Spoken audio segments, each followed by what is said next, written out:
Spectre Theater. Can I come in? Come on in, Mr. Fire. The door's open for you.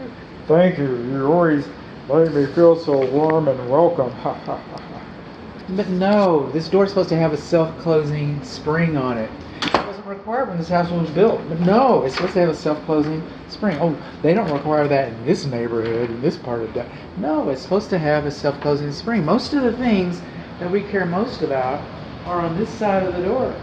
We might have a jalopy out here or something we're tinkering with, but you know, the things we care most about are on this side of the door. This should have a self-closing spring. But that's not why we're here. We're here for the garage car entry overhead door. We've got a metal panel door.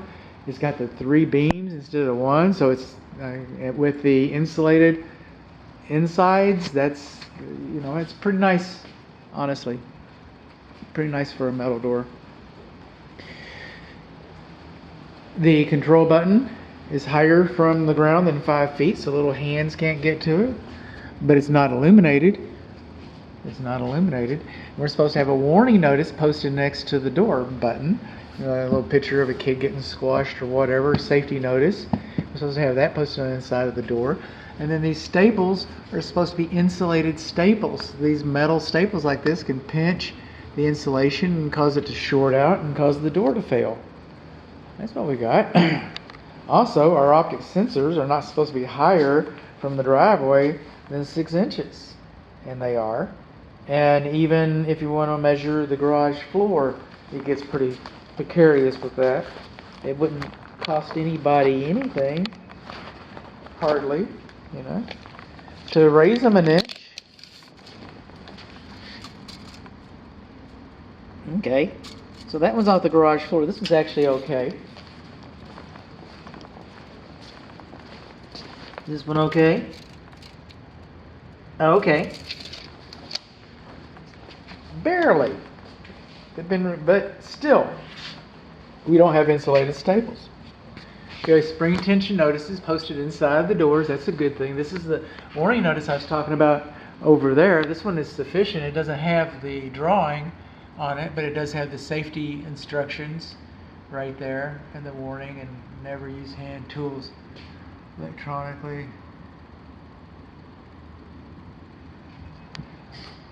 What we don't have is a pull handle inside of this door.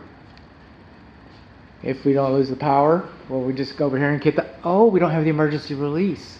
That's why a lot of my videos, garage door videos, I start with the door half open, because we pull the emergency release and we see if the springs have been properly adjusted. And I can't do that for us because we're missing our control handle.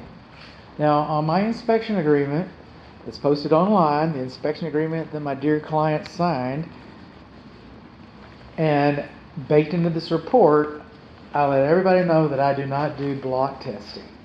If block testing is important to you, the seller's agent can come and demonstrate the block test. But I made a business decision to do no harm. So I'm just going to take my big old flat zombie hoof. I'm going to trudge across the tundra over here, and I'm going to break the beam like a dancing fool, and then the garage door is going to come up. And that way we know that the garage door safety reverse works. But we did not do a block test. Here I am, trudging across the tundra. One foot's bigger than the other foot. Goes into safety reverse. Our courtesy light's on. So we've got that. Start blinking for us. And one of our luminaires is burned out on the courtesy light. And usually what I'm accustomed to seeing is that when it goes in emergency reverse, it blinks, it lets you know that something happened. So I don't know what that's about. So what did we learn? We learned that we do not have a safety notice posted next to the door. We learned that we do not have insulated staples. We learned that we do not have a pull handle. We learned that we do not have emergency reverse. We don't know about the blinking light. Bonus round. Okay, when this home was built, it wasn't required to be GFCI for the overhead door. And it's not. And there's really nothing we can do. Well, I say it's not. Let's trip the GFCI over here. It won't be. I'm not disappointed. Okay, but that's a safety device. GFCI on the garage ceiling. It wasn't required 20 years ago when this house was built, 30 years ago when this house was built, 35 years ago when this house was built. It wasn't required then.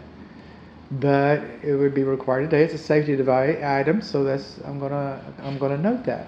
And then one other thing. This manual door lock has not been decommissioned. When I say it hasn't been decommissioned, you can take a bolt loose and crank it around, but the problem with this is as long as the door opener is in operation, you could close the door, you could lock the lock, try to open the door, and it'd jimmy the door and jack it all up and, break it and make it jump track and do all those kinds of fun things. So that lock is supposed to be decommissioned. And then if you decide to go, old school, take the door opener off or whatever, you can just put it back into place and use it at that point. If you're using that, you're probably going to want a handle inside your door, like I mentioned.